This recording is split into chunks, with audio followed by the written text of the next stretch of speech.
Content aggregator site Reddit has banned more than 2,000 communities, including one of the largest political forums in the world. Ladies and gentlemen, welcome. I'm Josh Strife Hayes. This is Daily Strife, the bite-sized show all about geeky gossip and nerdy news. So if you'd like to be kept up to date with what's going on in the world, make sure you subscribe, then ring the bell so you get all the notifications for the videos. Let's see what's going on with Reddit today. One of the most dangerous things you can do on the internet is talk about politics. It's a double-edged sword. On one hand, emotional manipulation and abuse of groupthink and group identity is the absolute best way to drive views and therefore advertising revenue. Put simply, this means say stuff that makes people angry and people will watch your video. On the other hand, taking any stance whatsoever on any issue immediately paints you as either an ally or an enemy of someone without the same viewpoint, because politics and issue discussion is just hugely warped and tainted in modern society, and people love to lash out at anyone they see as potentially attacking them. In order to add context to this video, and therefore this news update, and both I believe are important, I feel I need to explain some viewpoints of mine explicitly, with no room for doubt or error, as that will give us a more safe, stable basis to then build off and discuss and debate the more extreme things. This will be a longer, more academic video than most people are used to, but if you have a desire to understand the situation more fully, I would encourage you to watch it. One of the worst things to happen to society is the idea of party politics above all else. Party loyalty before solution. Now, this statement might make some of you quite angry, so allow me to expand.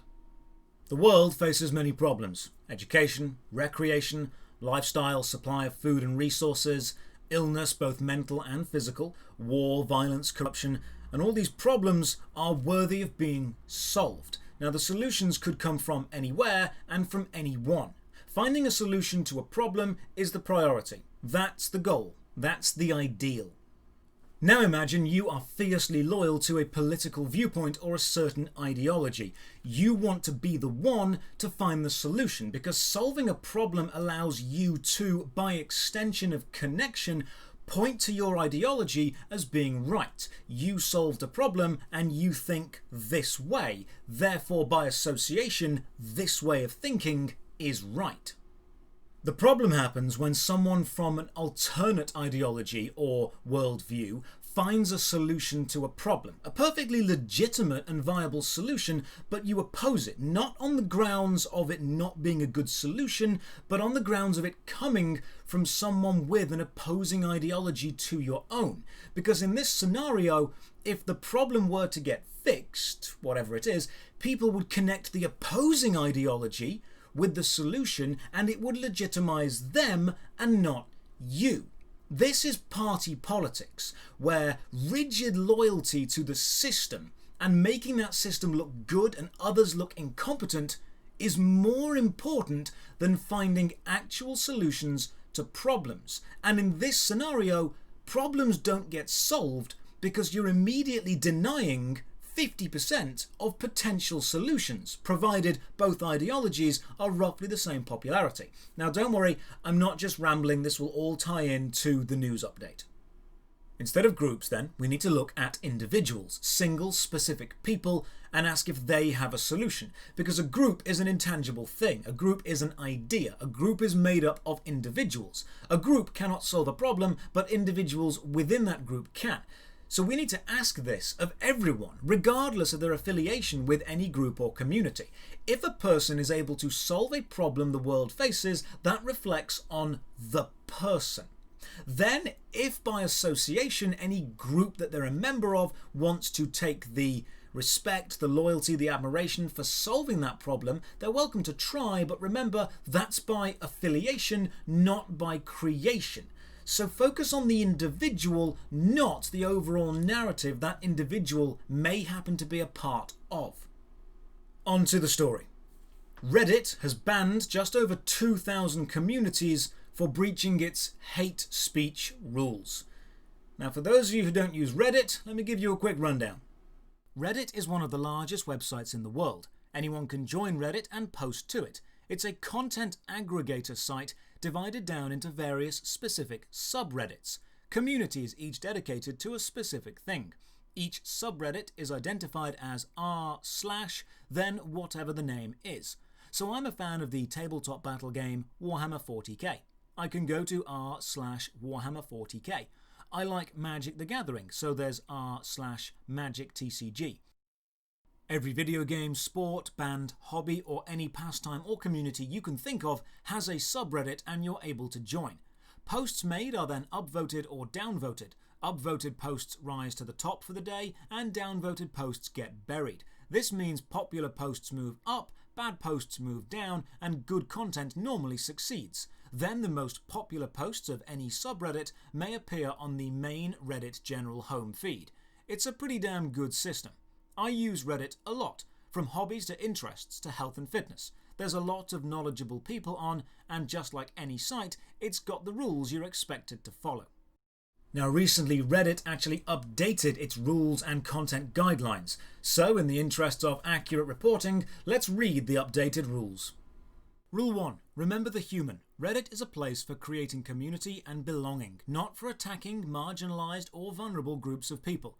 Everyone has a right to use Reddit free of harassment, bullying and threats of violence.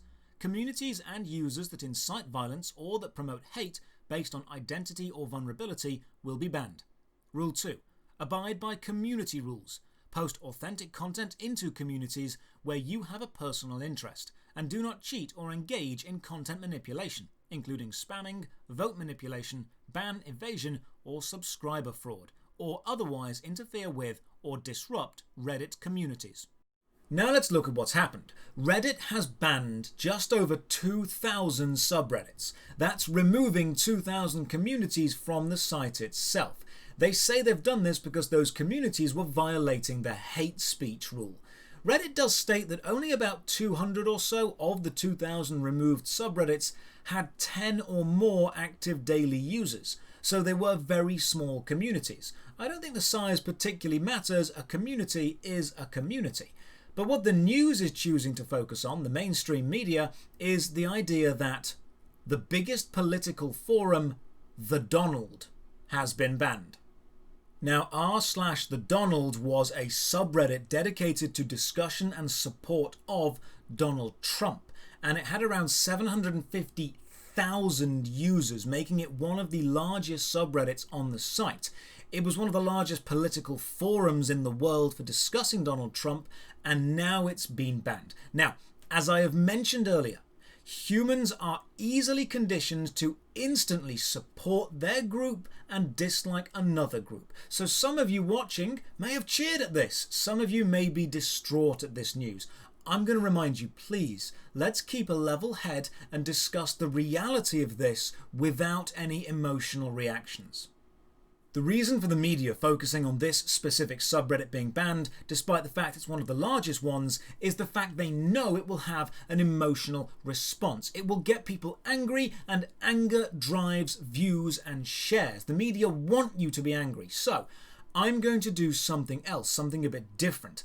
Let's look at the psychology behind groups and what actually happens when you either ban or support various groups on either side of a spectrum. First of all, Reddit is a private company, so anyone claiming this impacts on your right to free speech, it's actually a lot more complicated than that. The American right to free speech and the general developed world accepted idea of free speech effectively covers you in public. It ensures you cannot be persecuted while discussing ideas in a public forum. You cannot be arrested for speaking, but it does not cover every possible scenario. There are limits, and those limits include obscenity, fraud, child pornography, speech integral to illegal conduct, as in discussing illegal ideas or planning illegal things such as treason, speech that incites imminent lawless action, speech that violates intellectual property rights, or true threats. For example, you cannot run onto a plane and shout bomb. You are free to say what you believe and have an honest discussion with someone. You are not free to walk around in public swearing, shouting and screaming threats at people. That is not covered under free speech. Then another aspect is how free speech covers public areas and not private companies or privately controlled areas. Private companies are often free to police themselves, either allowing or disallowing various levels of free speech enforcement. Reddit is a private company. Anything said on the platform is immediately policed by Reddit, not the government, and then the government will only step in if a law is being broken or if Reddit requests them to. Now on to the main question. Are the bannings of these groups a good or a bad thing? Firstly, I believe if a community exists for the sole purpose of encouraging and inciting violent, illegal acts, it is a bad, unsafe community. I can't imagine anyone disagreeing with this statement. I'm not talking about a community that starts good and turns bad. I'm talking about one that starts bad and remains so. A group dedicated to committing arson, or a group that focuses on offensive persecution of minorities. These groups exist only to incite violence and be negative. They have no other purpose. So in this case, is banning this group right or wrong? Well, in a very black and white thinking world, your mind would jump to, of course we should ban it. But let's come back to this. Then we have groups that start good and go bad. So maybe they're formed around a good idea that gets manipulated and corrupted. Let's say a Reddit all about liking the British car, the Mini. It's a Mini fan group.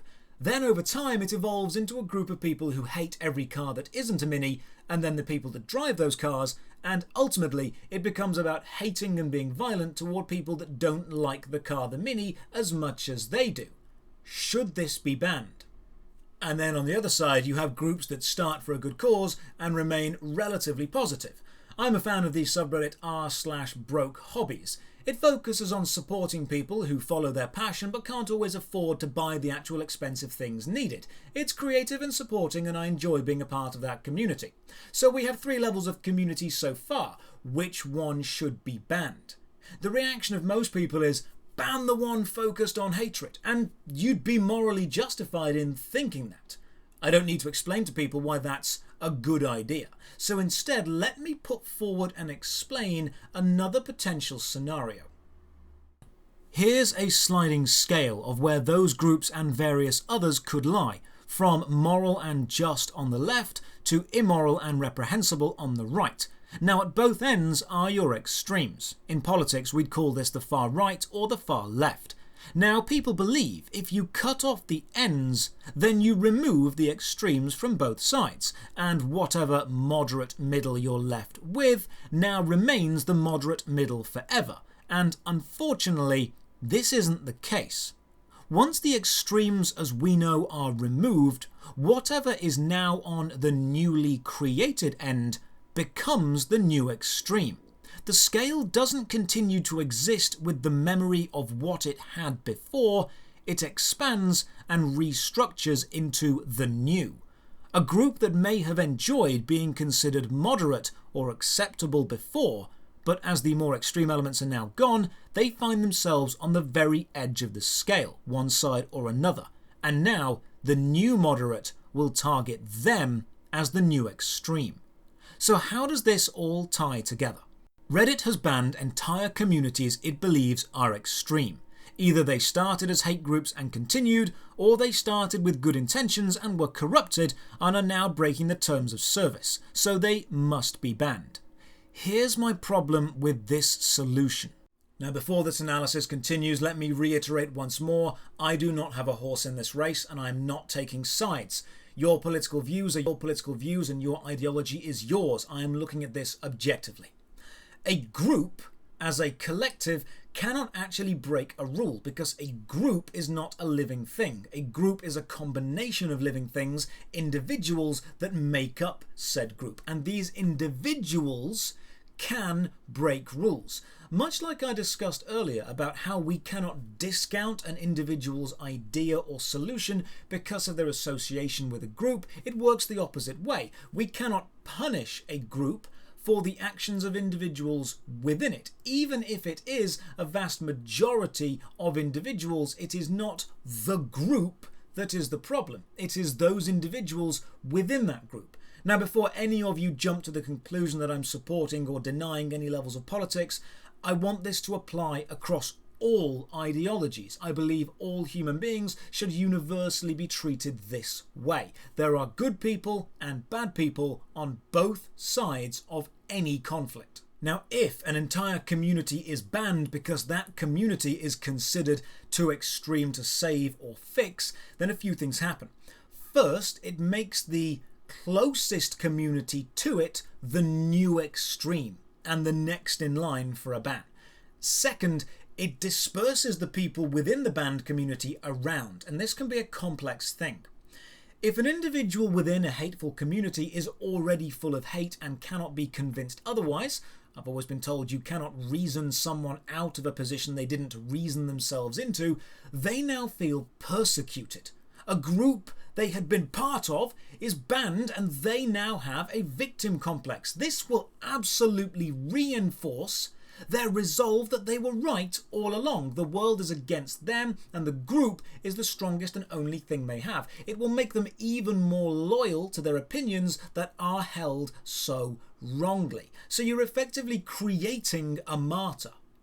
Now, if someone was within that community that got banned and they weren't so extreme, that person is left to go one way or the other, either understanding they were part of something that was indeed dangerous and then changing, or they decide that they are now oppressed and search for a more extreme version of the previous group because they want to feel justified in their oppression and take revenge. It's a vicious place to be. Human beings don't like being told we're wrong, and we often respond defensively, lashing out. If you tell someone a group they are in is wrong, incorrect, immoral, and banning them, the chances of that person then searching out other dispossessed banned people and creating an even more extreme group is actually relatively high. So if we ban a community, we disenfranchise the people within it to either deprogram from it or rally behind something else with a renewed sense of vigour and become even more extreme. In addition, something banned is attractive. Humans are curious about the forbidden. It's called the Streisand effect. Feel free to look it up. It's a fantastic psychological phenomenon. The quickest way to make something appeal to young or rebellious people is to ban it. If I told you you had 10 books to choose to read, but one of them was banned, which one are you instantly drawn to? So what happens if we just leave these communities alone, allow the subreddits to continue existing? Well, that could be just as bad.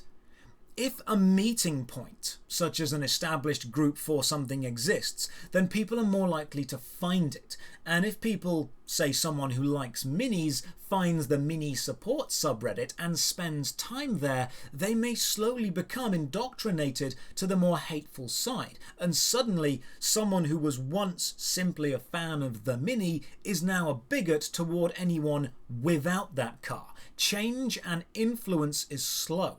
And these communities, make no doubt about it, are very influential.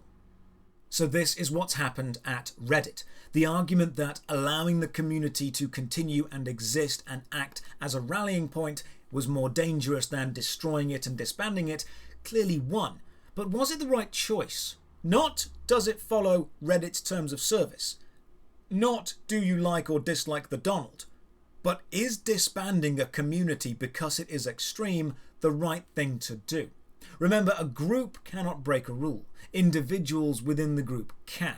And rewarding or punishing a group collectively because of the behaviour of certain individuals doesn't always have a positive effect. Removing the subreddits has indeed removed a rallying point for that group, but it can also sow discord and discontent among the now fractured community, and it places a previous less extreme community at the new extreme end. To conclude this much longer video, I believe change and acceptance is possible from both sides, but banning and removing communities of any ideology doesn't always positively affect the individuals that make up the community, and it's the individuals that we need to talk to.